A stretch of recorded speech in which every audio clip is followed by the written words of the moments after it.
continue our example from last lecture where we started use case of univariate regression, and now we will set up a multi-regression problem.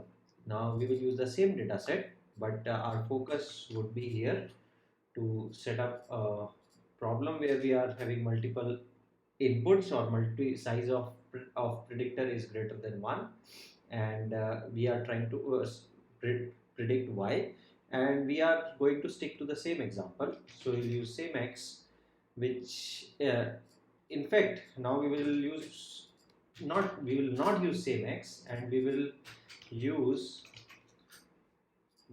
multiple columns of x. So if you see this x has MEI, carbon dioxide, methane, N2O, chlorofluorocarbons of different kinds, and aerosols, and we are interested to predict the temperature. Now you can clearly see that we would not need year and month, and of course temperature as our x, because temperature is going to be our y. So we will drop some columns from this x, which can be done by x equal to x dot drop columns temperature, year, and month. These are the three columns that we are not going to need. Now we will create y.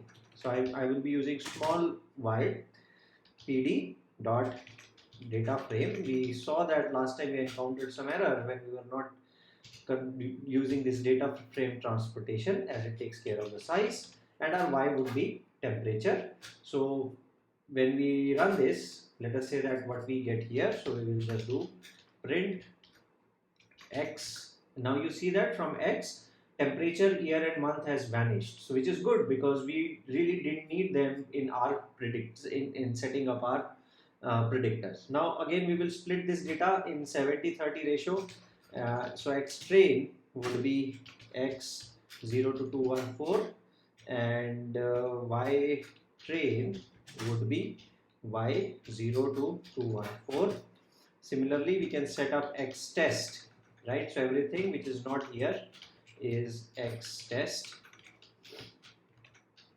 X test is equal to x 214 or till the end, and then y test equal to y 214 till end. Okay, so now we have set up our data set. X is ready, y is ready, and now we will finally fit our regression model. Again, we are using Scikit learn, so you can scroll up and see the libraries that we have imported, and this is the continuation of last tutorial that we started. So what we will do a regression or a linear regression fit between x train and y train, and when we do that, what we see here is that regression has been fit. And finally we will do regression score x train comma y train, and let's see what we get. We get the score of 0.639 in present case.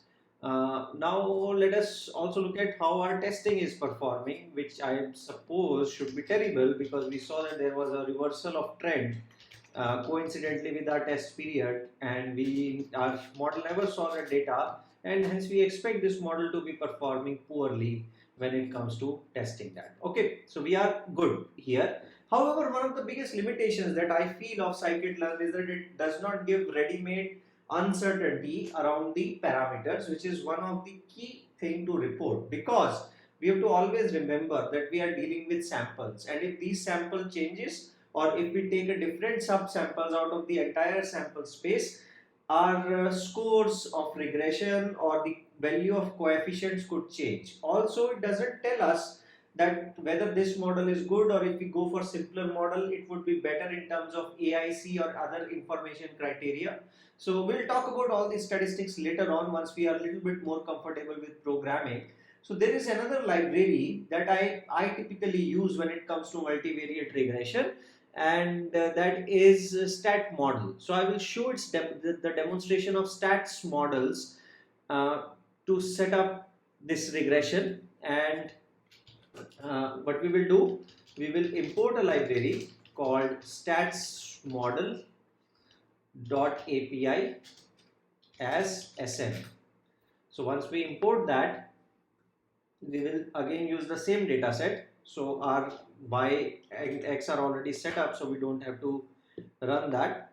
X what we will do here, we will calculate the estimates of ordinary least square on y y y train comma x train, and what we will do, we will fit the model. You see that there is a minor change in syntax, but at the end we are fitting the regression model between y and x, and we will do print est dot summary, and let us say what we get.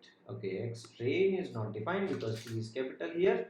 That's it. So now you see that this is lot of information, and what it tells, but this information is really useful. It not only tests or fits a regression, but it also computes the uncertainty around each parameter, also computes some of the model diagnostic scores like AIC and BIC.